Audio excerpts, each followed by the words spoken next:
Hello दोस्तों, आपका एक बार फिर से हमारे channel short news bye Vineet में बहुत बहुत स्वागत है। आपके सामने मैं विनीत हूँ। दोस्तों, आज हम बात करेंगे मध्य प्रदेश में एक शहर है जिसका नाम है इंदौर। जैसा कि हम लोग जानते हैं, इंदौर आज से पूर्व अपनी जो क्लीनिनेस है उसके लिए काफ़ी जाना जाता था। वहाँ पे जो वेस्ट मैनेजमेंट है उसने अपना पूरे भारत में लोहा मनवाया। लेकिन दोस्तों, आज जो सुर्खियों में है, काफ़ी दुखदपूर्ण घटना के लिए सुर्खियों में है। दोस्तों, जैसा कि आप लोग जानते भी होंगे कि इंदौर में एक दुर्भाग्यपूर्ण घटना घटी, जिसमें अभी तक 11 लोगों ने अपनी जो मृत्यु है वो दर्ज किया गया है और लगभग 2600 परिवार जो है उस घटना से क्षतिग्रस्त है या प्रभावित है।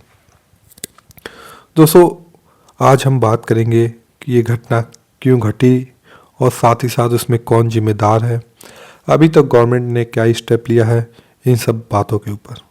और साथ ही साथ हम ये भी बात करेंगे कि हिंदुस्तान में जो बेसिक ह्यूमन नीड्स होती है उस पे क्या हो रहा है, उसकी क्या स्थिति है, इन सारी बातों पे आज हम बात करेंगे। दोस्तों, उससे पहले अगर आपको हमारा कंटेंट पसंद आता है, आप उसको लाइक और सब्सक्राइब जरूर करें। और अगर आप हमको सपोर्ट करना चाहते हैं तो ये हमारा QR है, आप कर सकते हैं। दोस्तों, आइए अब हम शुरू करते हैं। दोस्तों, इंदौर में एक जगह है जिसका नाम है भागीरथपुरा, जो काफ़ी पुरानी कॉलोनी है।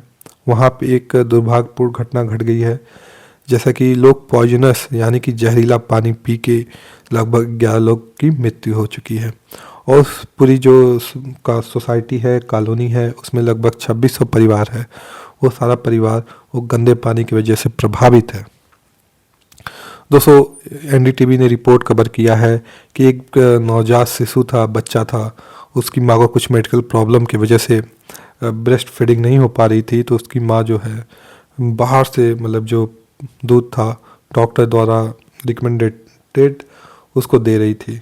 तो उसमें उस पानी को मिला दिया। उसके वजह से ये जो नवजात शिशु था, जो अभी दुनिया देखा भी नहीं था, उसकी भी मृत्यु हो गई है। वो काफ़ी दुर्भाग्यपूर्ण घटना थी। दोस्तों, ये थी कहानी।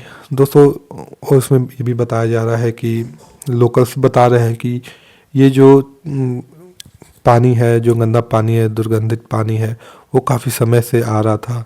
और जो लोकल्स से काफ़ी टाइम से जो काउंसलर थे उसको कंप्लेन किया कर रहे थे, लेकिन गवर्नमेंट की तरफ से कोई भी एक्शन नहीं लिया गया। जो एडमिनिस्ट्रेशन था वो पूरी तरह से उस काम को छोड़ के बैठा हुआ था। बस वो नोट गिनने का काम करते हैं करप्शन से। हिंदुस्तान में ये सब दोस्तों विडंबना है कि जब कोई मृत्यु हो जाती है तभी कोई काम होता है। जब लोग अपनी जान गंवा बैठते हैं तब गवर्नमेंट हरकत में आती है, प्रशासन हरकत में आता है, तब जल्दी जल्दी स्टेप्स लिए जाती हैं। आप भी आशा करता हूँ ये सेम जो प्रोसेस है वही होता रहता है। ये प्रोसेस आज भी यहाँ पे देखा गया है। दोस्तों, हम आपको बता दें, जो वहाँ के चीफ मिनिस्टर हैं डॉक्टर मोहन यादव जी ने भी इस बात को कंफर्म कर दिया है कि जो पानी था वो कंटेमिनेटेड था। और साथ ही साथ जो वहाँ पे अर्बन मिनिस्टर थे कैलाश विजयवर्गीय जी ने भी इस बात को कंफर्म किया है।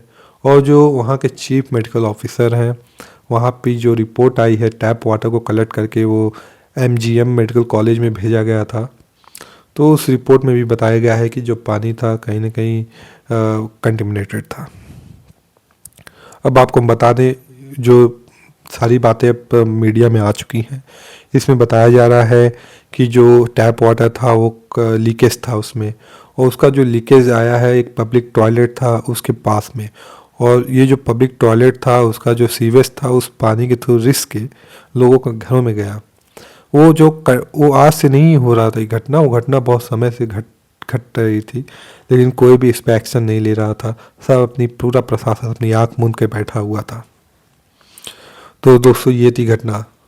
अब हम आपको बता दें, जो सोर्स बता रहे हैं वाटर रिसोर्स डिपार्टमेंट का, उन्होंने भी इस बात को कहा है कि इसमें जो मॉनिटरिंग का नहीं की गई, लैक ऑफ मॉनिटरिंग है। और साथ ही साथ जो है काफ़ी जगह पे क्रॉस सेक्शन पूरी सोसाइटी में ऐसे सीवेज और वाटर पाइपलाइन के कई क्रॉस सेक्शन मौजूद हैं अभी भी। तो उस तरह की घटना फ्यूचर में भी हो सकती है अगर गवर्नमेंट कोई प्रॉपर स्टेप नहीं लेती है तो। दोस्तों एक मिस्टर ओम प्रकाश है, लोकल है, उन्होंने अपने जो रिपोर्टिंग में कवर किया गया उन्होंने बताया है कि वो भी काफ़ी समय से इस बात को लेकर कंप्लेन कर रहे थे, लेकिन वो लोग केवल टेंडर को लेकर फाइट कर रहे थे। और आपको हम बता दें उससे पूर्व ऑफिशियली क्या हुआ था, लगभग इस शुरुआती अगस्त में 2025 में 1.5 करोड़ का टेंडर निकाला गया था इस चीज़ के लिए। लेकिन दोस्तों आखिर में जानते हैं क्या था, कोई भी ऑफिशियल वर्क जो होते हैं वो ठप पड़ा हुआ था। और साथ ही साथ मतलब इस बात को प्रशासन को भी पता था कि पाइप फटी हुई थी और पानी जो है, गंदा पानी जो है, दुर्गंधित पानी जो है वो लोगों के घर में जा रहा था। ये प्रशासन से उससे पूरा अवगत था, उसके लिए उसने टेंडर भी निकाल रखा था, लेकिन इस टेंडर पे कोई काम नहीं किया गया। और काम तो नहीं, मान लीजिए आप टेंडर पे नहीं काम किए, चलिए चलता है, लेकिन इस पर कोई इमरजेंसी रिपेयर वर्क भी नहीं चालू किया गया। तो ये थी घटना है। और हम आपको बता दें जो ह्यूमन राइट काउंसिल है उसने भी अपना सुओ मोटो कॉग्निजेंस लिया है। और मैं आपको बता दूं हिंदुस्तान में क्या होता है, कमेटी बन जाती है, यहाँ पे भी सेम हुआ कि कमेटी बन गई। अब कमेटी अपनी रिपोर्ट देगी 4 महीना, 5 महीना, 6 महीना। और क्या होता है, जैसा कि हम लोग जानते हैं कहीं रोड फुटा है, लोग मर रहे हैं, घटना घट रही है गड्ढे की वजह से, गवर्नमेंट क्या करेगी कि कमेटी बना दो, कमेटी की जब रिपोर्ट आएगी तब देखा जाएगा। जबकि हम लोग जानते हैं कि उसका निवारण कमेटी नहीं है, ये गड्ढा भर दो रोड का, लोग सेफ हो जाएंगे, लेकिन नहीं होता। क्या होता है, कमेटी बना दो। यहाँ पे भी क्या हुआ, कमेटी बना दो। और मैं आपको बता दूँ अभी गवर्नमेंट ने क्या स्टेप लिया है। गवर्नमेंट ने करंटली जो है लोअर एम्प्लॉयज़ जो होते हैं जो उनको सस्पेंड कर दिया गया। जैसे कि हम लोग जानते हैं प्यादों को मारने से क्या होता है, जो ऊपर बैठे हुए नौकरशाह हैं, जो हिंद लोग बैठे हुए हैं राजा की तरह शासन कर रहे हैं, उन पे क्यों नहीं एक्शन लिया जाता। जो बड़े ऑफिशियल्स हैं जो टेंडर को फ्लो नहीं किए, क्या छोटा एम्प्लॉय टेंडर इशू करता है? जो बड़े बैठे हुए हैं वो ना टेंडर इशू करता है, उसको क्यों नहीं पकड़ा जाता है, उससे क्यों नहीं पूछा जाता है? तो ये चीज़ें हैं। तो सब हम बात करते हैं हिंदुस्तान के बारे में, जो मानव जीवन के लिए मूलभूत सुविधाएं होती हैं। आदमी अगर कपड़ा ना पहने तब भी वो जी लेगा, अगर पानी ना मिले, खाना ना मिले, हवा ना मिले तो आदमी नहीं जी सकता है। वो तो एकदम बेसिक ह्यूमन नीड्स है, यानी कि भगवान ने ये चीज़ हमें दे के भेजी है। अगर आपको हम रिपोर्ट बता दें, नीति आयोग क्या रिपोर्ट करता है, लगभग सालाना 2 लाख लोग जो है गंदे पानी की वजह से, गंदे पानी के पीने की वजह से लोग मर जा रहे हैं, 2 लाख लोग।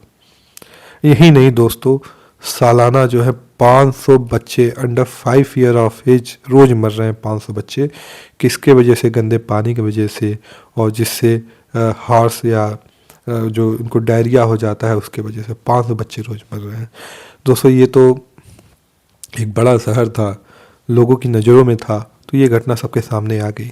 लेकिन दोस्तों उसके पीछे एक पूरा बड़ा हिंदुस्तान है। तो दोस्तों इसमें छोटे छोटे प्रदेश हैं, छोटे छोटे गांव हैं, कस्बे हैं, तो वहाँ पे क्या स्थिति होती होगी आप सोच सकते हैं।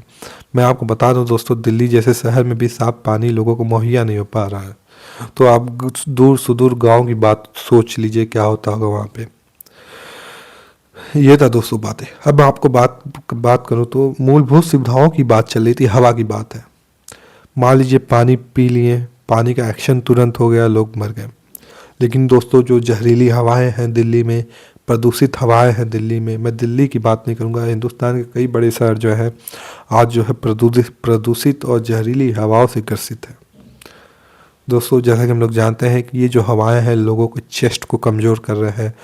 मतलब गवर्नमेंट जो डॉक्टर्स हैं, जो रिपोर्ट रिसर्च है वो बता रही है कि जो दिल्ली में रहने वाले लोग जो सांस ले रहे हैं वो लगभग 50 सिगरेट के बराबर है। यानी कि जो नॉन स्मोकिंग पर्सन है वो लगभग 50 सिगरेट स्मोक डेली कर रहा है। इतनी पॉइजनस और जहरीली हवाएं हैं। दोस्तों ये तो बेसिक मूलभूत चीज़ें हैं मानव जीवन के लिए। लेकिन आज हिंदुस्तान में ग्रोथ तो हो रहा है, लेकिन जो बेसिक जो ह्यूमन राइट्स है वो पूरी तरह से क्या स्थिति है ये आप लोग के सामने है। लोग अपनी जान गंवा रहे हैं। दोस्तों ये छोटा सा एक एनालिसिस था, एक वीडियो था। मैं आशा करता हूँ ये वीडियो आपको पसंद आया होगा, तो आप इसको लाइक और सब्सक्राइब ज़रूर करें। आज के लिए इतना ही। Thank you very much.